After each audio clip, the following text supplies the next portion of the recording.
The MX2 time practice then about to get underway, and everybody nice and calm down there ahead of the session.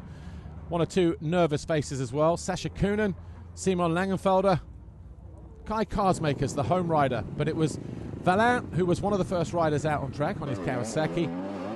The circuit still in pretty good condition, but just starting to rough up nicely as well.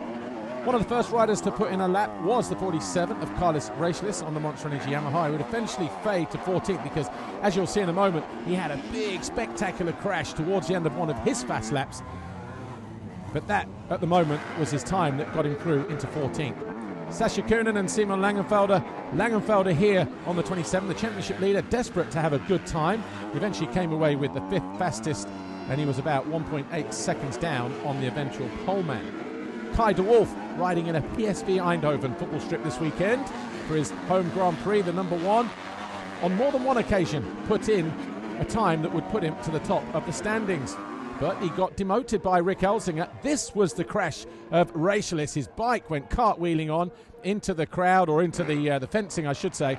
He picked himself up but would not continue with the session. Simon Langenfelder tried another attempt.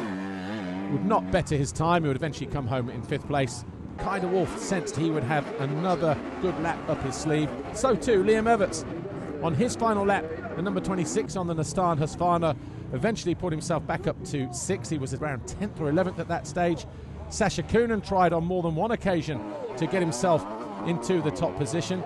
But Rick Elzinga did go top with a time below 140, the only rider to go 140 or below, with a time 1:39.547, but it wasn't quite quick enough because on the final lap it was the number 1 of Kai de Wolf who emerged through the final turn, going even quicker into the 1:38s. It was de Wolf from Elzinga, Sascha Kühnen, McClellan and Langenfelder.